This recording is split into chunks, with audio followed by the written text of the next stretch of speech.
Hello everyone, welcome to the second episode of the NK Active podcast. Really hope everyone enjoyed episode 1.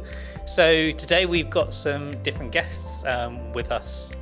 So we've got Natalie, who was already here last time, but she's not here speaking from her role at NK Active. She's speaking here as actually what's it like being a patient, because as you will remember, she did speak about the injury that she got 6 months ago, was it? December the 14th. December 14th. Sorry, COVID's just massively just thrown and like all my concepts of time is out the window.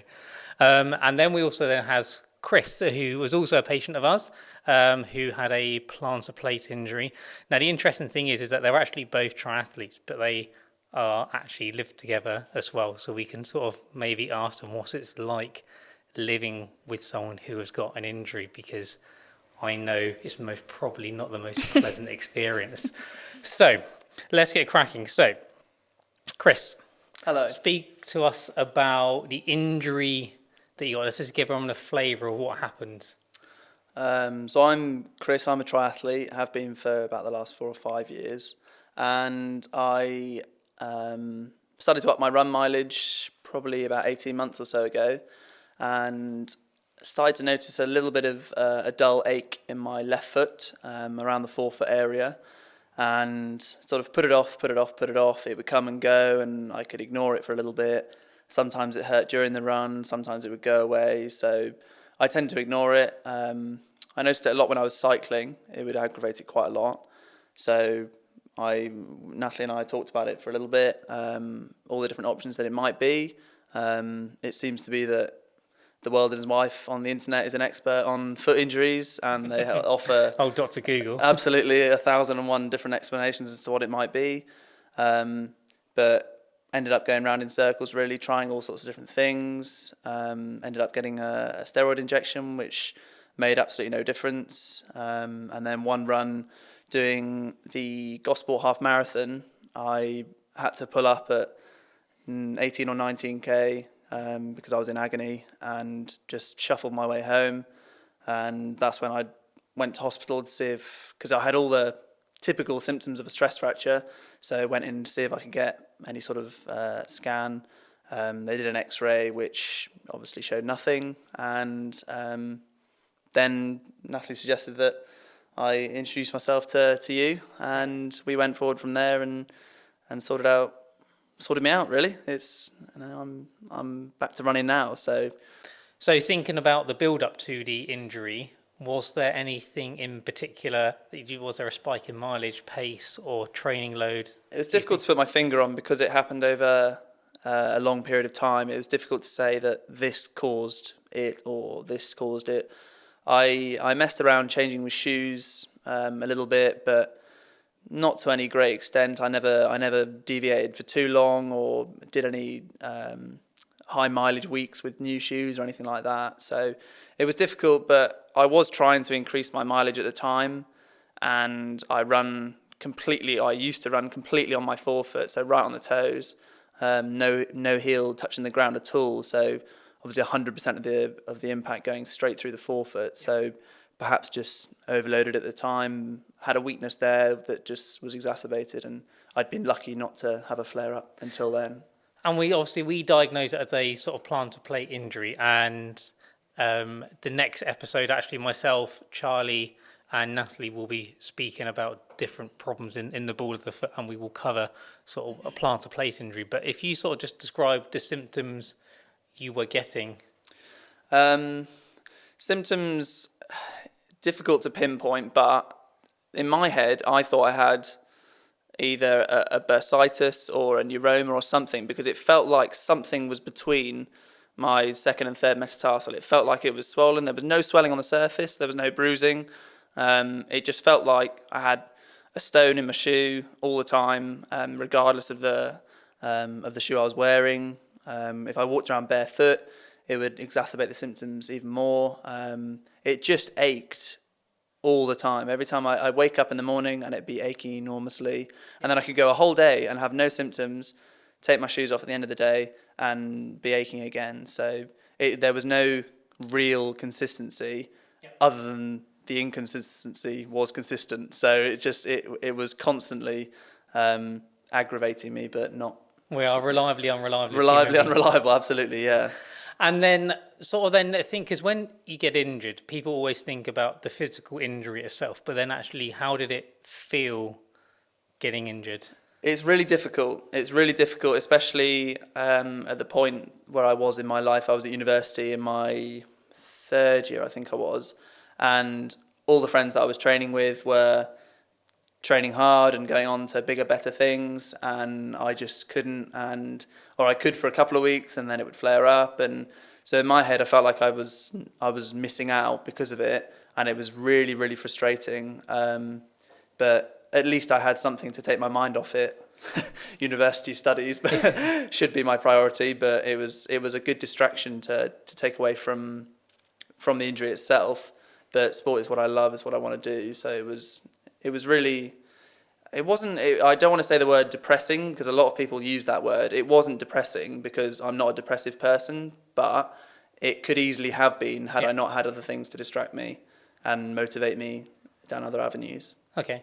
So then, Natalie, we'll come on to the Chris's treatment in a bit, but Natalie, if you remind everyone about the injury that you had back in December. Yeah, so I had a navicular stress fracture.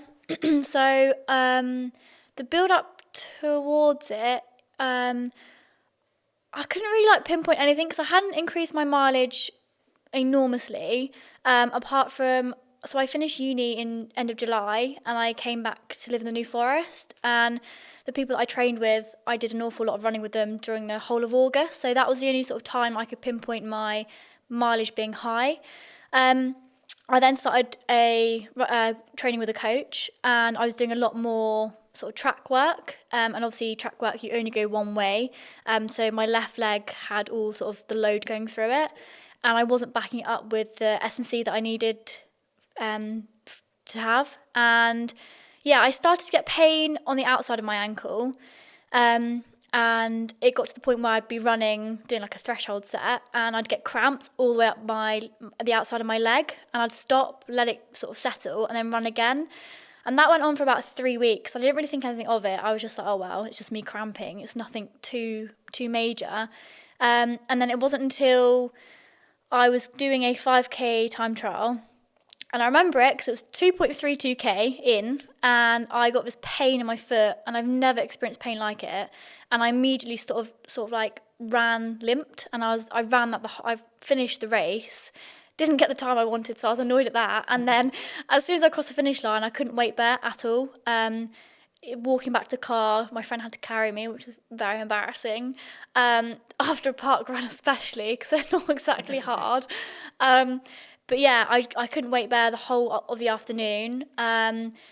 It was my mum that was like, let's go to A&E just to get it checked out. And I knew that I'd done more than what they thought. They thought I'd sprained my ankle, but I know I hadn't turned it over. It was a new pain. I couldn't weight bear. And obviously, being the field I am, I know about that Otter's rules. So if you can't weight bear more than 5 steps, then, it could be fractured. They just gave me a pair of crutches and were just like, send you on your way. Refused to scan because he was convinced it was an ankle sprain. So I was like, okay, fine. The whole of that night, it was like a throbbing ache, and it just kept me awake the whole night. And I have previously had a stress fracture in my tibia, and it was the same sort of throbbing pain. It was like very sort of localized, and I could pinpoint exactly where the pain was.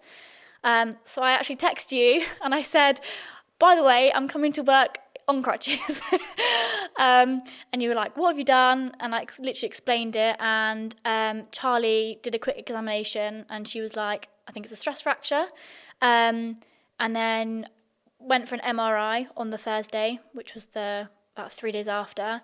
And it was confirmed stress fracture of the navicular, and then slight edema as well on my cuboid.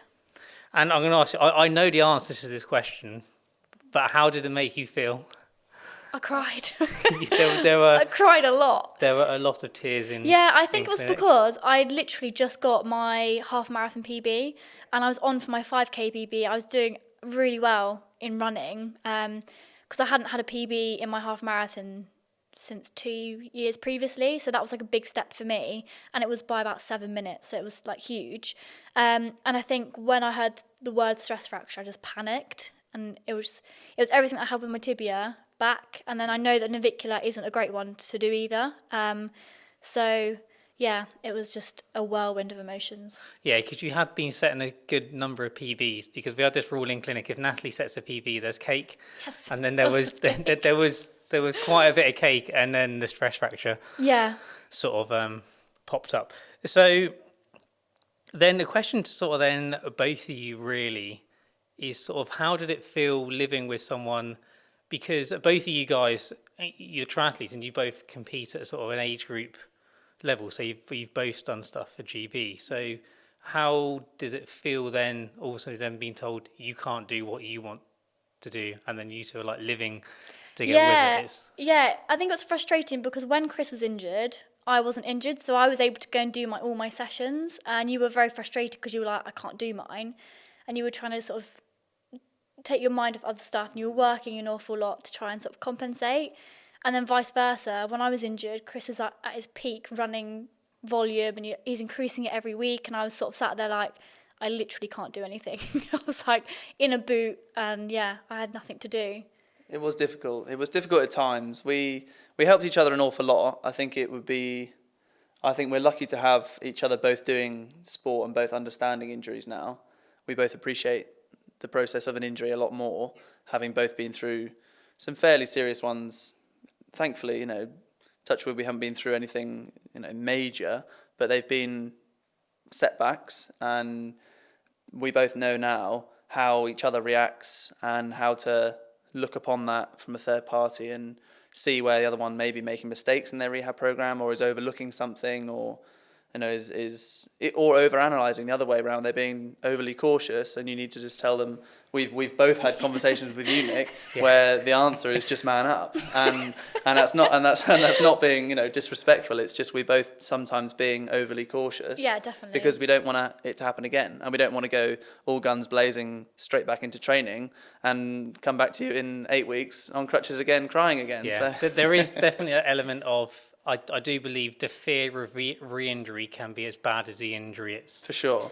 Oh, I itself. think so, definitely. I was so scared to come back to running, and I'm still doing it now. Like, I come home from running, and I said to Chris, I've got a bit of a niggle on my calf. He's like, stop overthinking about it. And I'm like, I don't know, I just get really sort of anxious. Like, any pain in my foot, I'm like, oh my God, it's back. I mean, I think the first 2 weeks I came back to running, I was like, Chris, it's back. Had a stress fracture every run she did. And I was like, I kept hopping, because the hopping test is how you prove you've got a stress fracture. And how many times did I hop? I could hear her from upstairs. She'd be downstairs in the kitchen hopping, and I have to shout down, "You don't have a stress fracture." Literally, it got It's so in your bad. head. It's almost like obsessive. I was like, I need to check I haven't got it still, and I was just continuously hopping everywhere.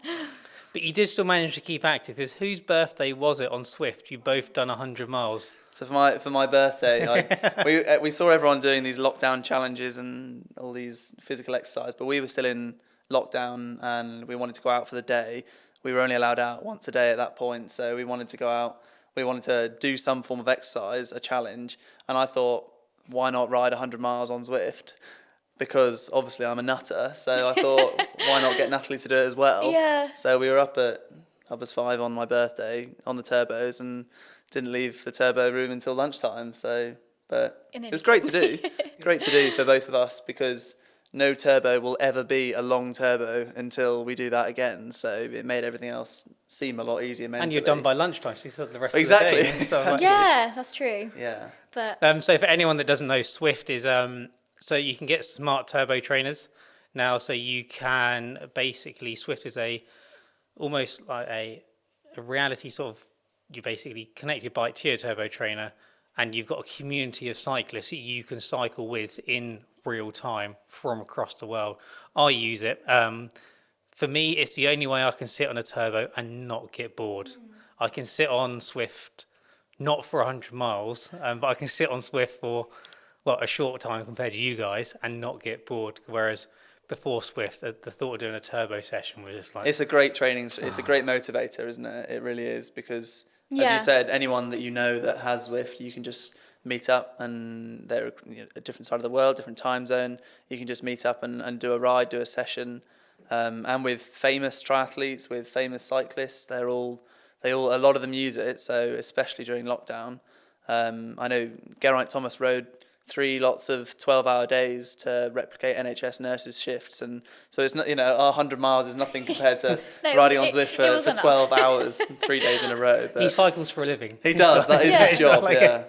But I found Zwift quite useful coming back from my injury because I wasn't allowed to cycle outside for the first 8 to 10 weeks. So for me, Zwift was all I could do, and it just made a huge amount of difference. Yeah, and the only reason for that, because you obviously ride clipped in with your SPDs, is if you needed to come to a sudden emergency stop. Yeah, Could and I you do do actually that? unclip with my left foot. Could which you I do never- that? didn't And we sort of realise. come to the conclusion that you couldn't do that. So we thought, Yeah. let's just get your mileage up indoors because. She struggles to unclip when she's not injured sometimes when we come out to traffic lights. So Especially the cyclist that you No. see that comes up panicking, I'm and like, then quickly. just Yeah. falls over. So now it's a case of we're sort of half a mile away from a junction and she's already clipped and freewheeling, there's no traffic coming. Oh dear. So then it's sort of, Chris, let's go through the sort of treatment side of things. Talk me through what we done to try and, we did get you back to So running and whatnot. we did relatively, not an enormous amount, but everything that we did worked. So it started out, I had some orthotics that I'd had made previously about a year ago when I thought it was something else. And when I showed them to you, I didn't know whether to laugh or cry because you looked at them and said, well, that's in the wrong place, this is wrong, that won't be helping you. So I put my trust in your hands, and you got me some new orthotics. I think as well, the first time you did it, we were away, and you were on the phone to me, and you were like, mark it with some lipstick. So we were like trying to mark these things in different places so then he could send them to you because it was all done because you guys hadn't actually met at No. that point. No. No, the whole thing. And this is the irony of this was before actually coronavirus. So we were doing like a virtual consultation before. We're practicing for lockdown. It was almost exactly that. It was hindsight. There we go. Yeah, It's sort of, absolutely. It was yeah. all meant to be. Yeah, it was. Yeah. No, so I got the orthotics with a cutout on my third metatarsal, and that was, as I said, that was in the wrong place, and you put a Met dome underneath it as well to offload, and advised that I get some of my now constant running shoes. I wear Hoka Carbon X's for absolutely everything because it totally alleviates the pain with the rocker sole and the carbon insole. It totally supports my foot, doesn't cause any pain at all. So the orthotics in those shoes are perfect. And I could begin running slowly, albeit, and I took it very sensibly with my running and cycling. So I was wearing those orthotics all the time. I had a pretty rigorous strength routine and program outlined by Natalie. So my legs were in pieces daily, and my feet, I seem to live with a TheraBand around my feet. So I did that for a long, long time, and gradually it just started to become noticeable. And when someone would ask, "How's your foot?" I wouldn't be saying, the same old, yeah, no better, no change.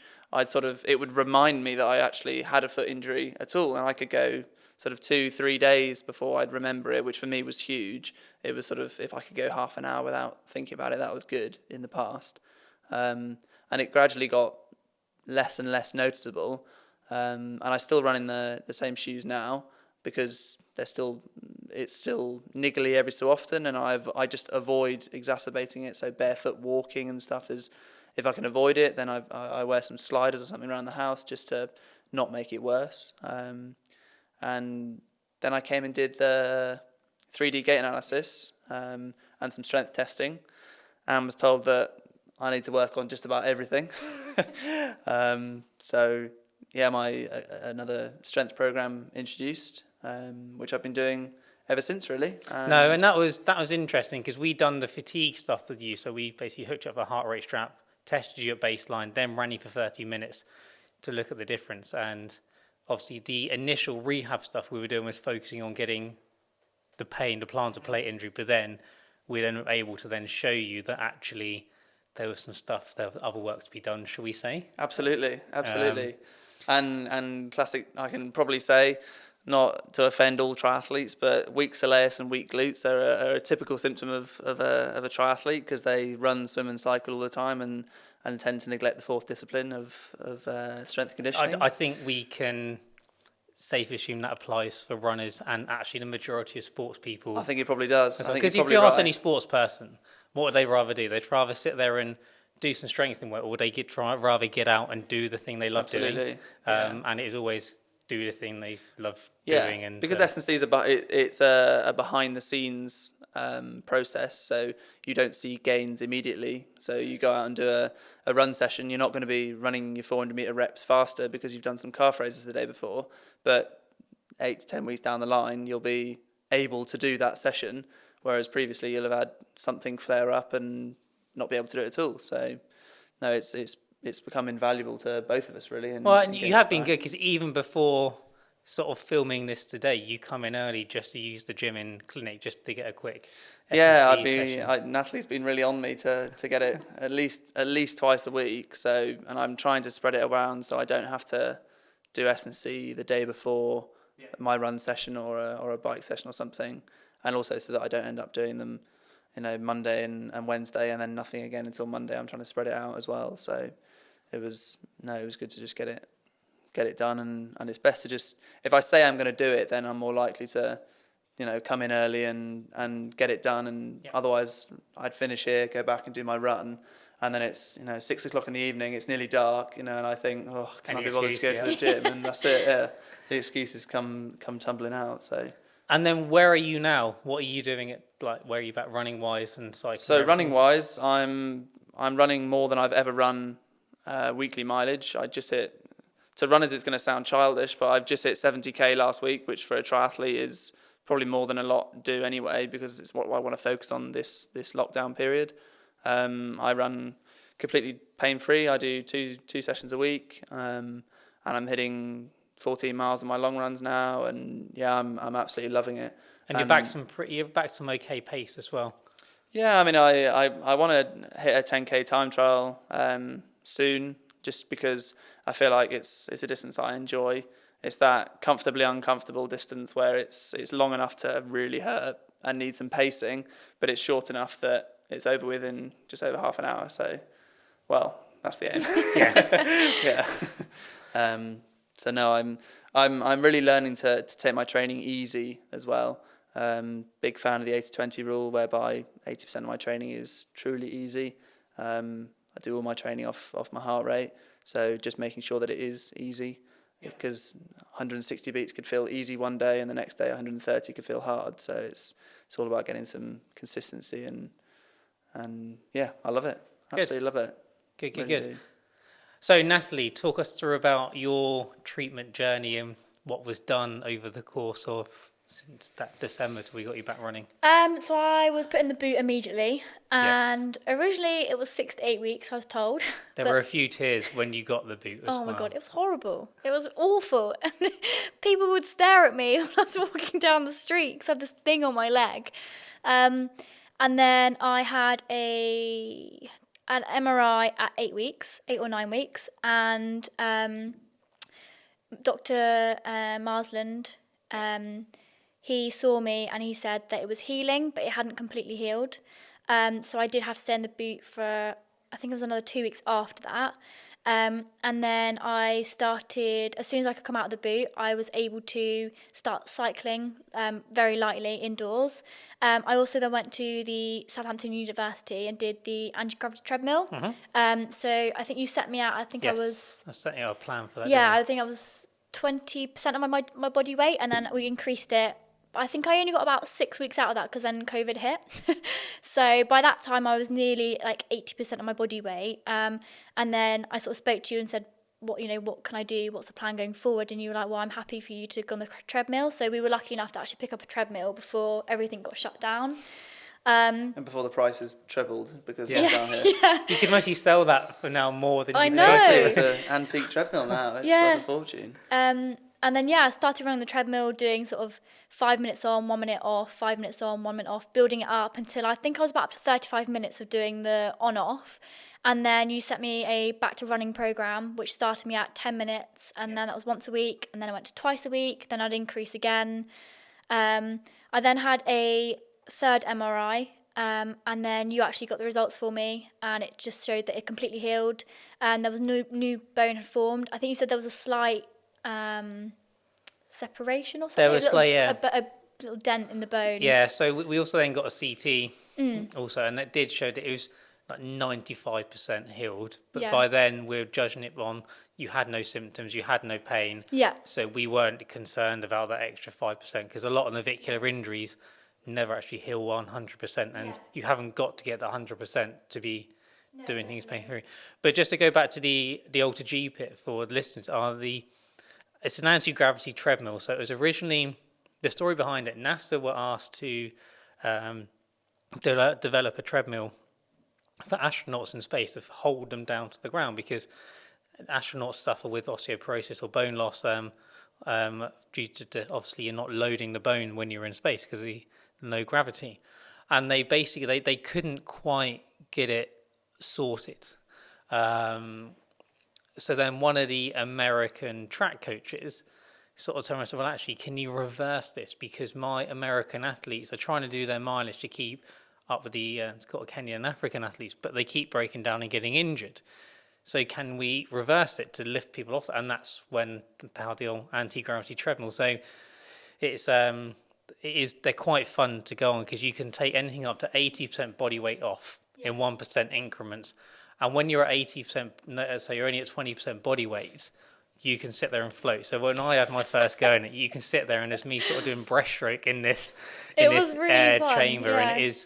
And what's really good is that as you then get back to running, we can then gradually get you used to loading that bone, loading more. And what it does, it allows you to get back running. It keeps you happy because it allows you to run, but then also helps protect that stress.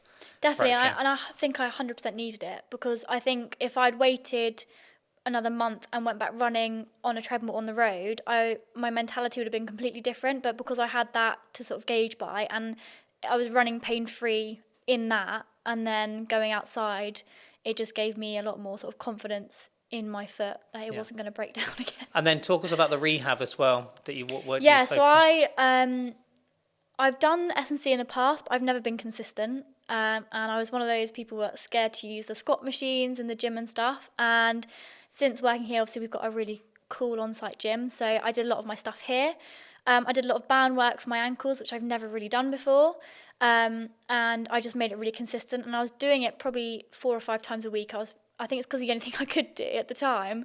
I was just like making sure I was getting stronger, and I've just carried it on ever since. And I've just increased what I've been doing. I still even do band work now, probably only once a week, because I'm doing like the squats, sort of calf raises and stuff. So I feel like it's not as necessary, but I still want to keep it up. So I agree, because we started from the band work, and then once you got strong, we then moved on to weights. So you're doing weighted squats, lunges, seated calf raise. Yeah.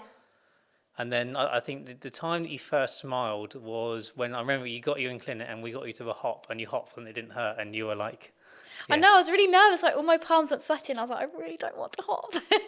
But I did, and I was like, oh my God, it's like no pain. And then, I did the fatigue test here, because we were talking with Mike Chambers, my coach, about coming back to some sort of structured running, because I was at the point where I was running 3 times a week and I was pretty confident, running a good paces. Again, I was doing heart rate training, so the comeback was quite slow, but it was manageable. And before I started with Mike, we wanted to do a fatigue test to show that if I did put my foot under some strain, would my gait change, would my load change? And there was actually no real difference between my before and my after the fatigue, so that was like really promising, because it shows that I've been doing my strength stuff. And then my strength testing, it was all good. It did say I've got no bum. I need to work on my glutes a lot, but I knew that anyway, 'cause like I said, I wasn't fond of the squat machine. But so it's all sort of, touch wood, been really good since that, really. Yeah, and you're back to running. Yeah, doing I full did training? my biggest mileage week last week, which was 34k. So yeah, it's like big steps, but small steps at the same time, which is No. good. Well, it both sounds like we sort of mission sort of achieve big tick in a box that you're both back doing everything you want to be doing, and Yeah, definitely. 100%. we're Yeah. now a few And I months. feel stronger as well. I think going through that process, I think I kind of needed it, as in the realization that the strength stuff is so important. And even though I preach it when I work, I'm not a sports therapist when I train. I'm two different people. You're like that plumber with a leaky tap. You got that plumber who goes around fixing people's taps and what, but you go around to their house and their tap drips constantly. And it's Exactly, yeah. I don't listen to myself when I'm training. So I think having this injury has been like, oh God, it's like, you're not invincible. You do need it, and yeah. So that's something I'm gonna sort of treasure forever, in the fact that I've been able to sort of teach myself that I do need that S&C. So then, sort of coming to an end scenario, both of you, question to both of you, what would be your sort of biggest bit of advice to someone who is, they don't have to be a triathlete, they could be, their activity could be, they just like going for walks with the family, but it still means the same to them, and triathlon does mean to you guys. If they then pick up an injury, what's your best bit of advice to tell someone now you've obviously gone through an injury process? My best bit of advice was don't listen to other people. I think because when I found out I had the navicular, I would tell other people and they would tell me the horror stories either they've had or other people have had. And that was in my mind an awful lot. And I kept comparing myself to other people. So I would see how long they took for them to recover to get back to running after it. And my journey was completely different to someone else's. So I'd say just don't listen to any other except for professionals' advice. But yeah, keep on your own track and go by how you feel and what your sort of pain levels are. And that sort of... But just adding to that about professionals' advice, even some professionals, their judgment may be based on opinion rather than fact. So certainly non-sports performance medical professionals, i.e. your A&E consultants, your doctors, a lot of trust obviously is placed in them, but they're not necessarily the best qualified person to give you advice upon sporting injuries. That's not disrespecting them at all. They're brilliant at what they do, but If you have a they're heart not attack, expected. do Exactly. not come to me. That's please. it. Yeah, you wouldn't come to Go to a A&E, podiatrist. I'd be awful. Of course, exactly. So and saying that sounds so obvious that you wouldn't come to a podiatrist if you're having a heart attack, but people do go to their GPs and their doctors for foot injuries and may end up perhaps getting misinformation or generic information that might not necessarily help. So yeah, definitely. But that goes down to a deeper issue that my profession as podiatry, we need to do better at shouting what we can do to help people and educate people. And that's a mission of mine, is to, I'm trying to solve that just by educating one person at a time. And basically, just get yourself a Nick Knight. And then your injuries will be fine. I mean, my biggest piece of advice is just to learn from it, because the worst thing in the world is when you see someone getting injured. And I've seen a lot of my friends that are runners get injured, get stress fractures, get multiple overuse injuries, and they don't learn from it, or they think they've learned and then stop listening to people. So whereas Natalie's advice was to not listen to people, mine is to take it in and to learn from it. You don't have to do as they say, but you have to appreciate what they're saying. So many of my friends, a particular friend that Natalie's familiar with as well, in Cardiff, where I went to university, had 3 stress fractures in the same foot, the same bone, in 14 months. And it was clearly obvious to an outsider that he wasn't learning from it. But to him, he thought he was doing something different every single time, but it wasn't enough. So he wasn't learning from it. Now he has learned from it, and he hasn't been injured for the last 2 years. So, which for him is a massive thing. And for us, learning from our injuries is huge, and learning from each other's injuries and how we went through it. We can help each other. But yeah, we're trying not to do what Nat said, which is, our story is obviously different to someone else's. So when someone else says, I've got pain at the bottom of my foot, I don't then immediately go, well, it's a plantar plate tear, obviously, because I just don't know that it is. And someone else with, that's rolled their ankle doesn't immediately have a navicular stress fracture. No, it is that. And I think they are both really good bits of advice. Like, everyone's journey, everyone's injury is unique to them. So the journey you went on is different to the journey Natalie went on, and different from any other. So I think that is 2 really good bits of People get advice. fixated on timings. They want when am I running again, and viewing it as a journey and a process rather than just an A to B. So you don't necessarily know when B is going to come along. So that was the process that I think Natalie struggled with to start with, was the unknown of how long does a stress fracture take to heal, and you obviously knew someone that had one and the same place, and they said, well, I was back within this long, but then they got re-injured, and it's sort of like, well, do I then go for their first time point, or do I then aim for their second one and don't get injured in the process? And I think that's one thing you did with me, Nick. You never actually gave me a time frame. You sort of was like, no, it's 50% healed, but we still got our way to go. And you never said it's going to be healed in 10 weeks. You'll be running by 12 and then be racing by 16. So I have got multiple it just sets you up for messages. disappointment then, doesn't it? It's multiple messages of, when can I run again? When can I run again? When can I run again? When can I run again? No, I was pretty annoying. But this is, as you both most probably now realize, there are no quick fixes when they come to this. The journey will take time if you want to do it properly. And for me as a clinician, it's not about the actual journey now. Getting you back is sort of not the major important part. The major important part is actually trying to reduce the risk of that injury happening again. So the main important part is actually, resolve that injury, but then actually keep you doing with what you can. I don't want to see you again. No, exactly. I don't want to see you. And it's the education behind it, We've both been educated, both on individual and ours together, of how we can keep it away, nasty niggles and stuff. And we're, like I say, we're pretty hot on the S&C now. Yeah.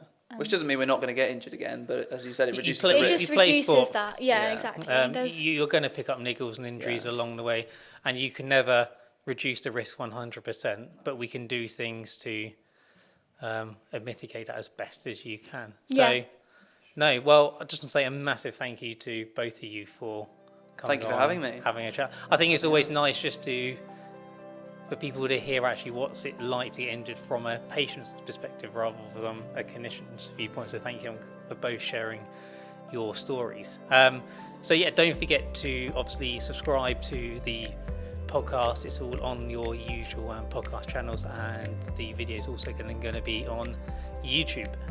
Next episode we've already pre-planned, which is going to be myself, Natalie and Charlie speaking all things around pain in the ball of the foot, and then hopefully giving you guys some tips of what you can then do to try and self-manage some problems. We shall see you on episode 3.